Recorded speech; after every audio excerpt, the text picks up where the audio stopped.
I think, for me, drag was a place, much of my life, and I kind of alluded to it a little bit, but much of my life, I felt like I wasn't allowed or eligible, or like I was waiting for somebody to give me permission to, um, to liberate myself, really, and oftentimes for me, it was like leaving Idaho and getting to Phoenix, Arizona, and then getting to Chicago, and then getting to San Francisco, in all those places, I finally was in environments where I could finally let more of myself out.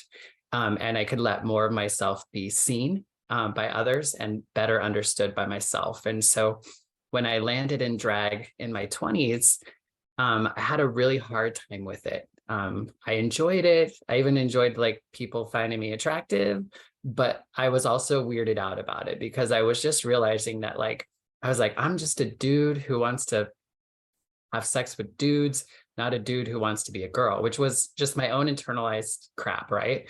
And I was unable to really own it or live into it, or, I was still trying to figure it out for myself. So 5 years ago, I ended up getting into drag for a recovery program to raise money. I'm also sober. And so to raise money for the community, and a friend of mine had just died. And so and they were a beautiful drag queen. And I was like, okay, what am I waiting for? It's like, I was always waiting until I don't know what, because I wasn't practicing.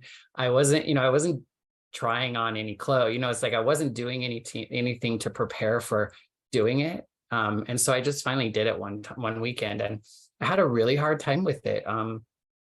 I felt really vulnerable.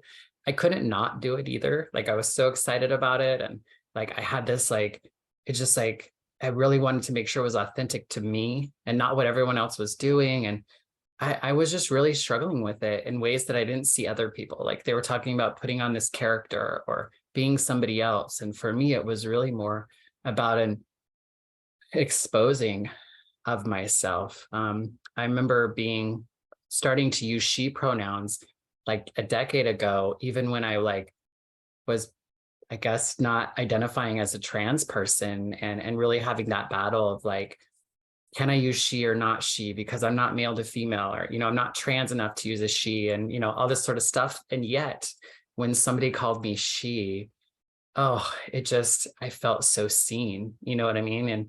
And I couldn't see it then, but I don't know what's more transy than that. And in my understanding of myself now.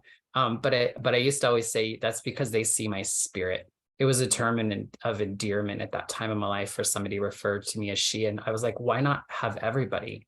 I want everybody to see me that way, But when I was able to get into drag, it gave me permission to try on clothes, and it gave me a stage, and it gave me community, and it gave me I could even just walk the streets. I felt, safe like that because I was in drag. There was some sort of reason for it, right?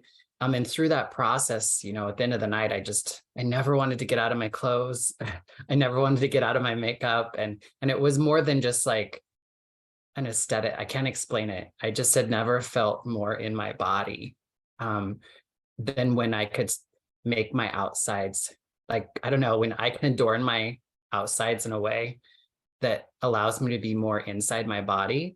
And that's really what drag was really helping me to, was embody myself. And through that process, I was able to be well, why do I have to, I was a bearded lady for a while because I was I love my beard. I feel so pretty, but I also want to wear a skirt and I want to wear heels, and that's cute and great and fine.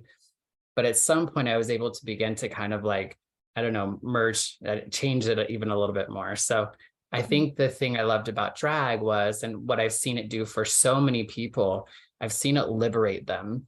It being a space of sexual liberation, I think gender expression, there's so many, I've just seen it transform people in so many ways, and even have fun too. I've always been a bit of a serious person, I always want to everything has to have major meaning, and healing, and saving the world, and shit like that. And sometimes it's just about, having fun.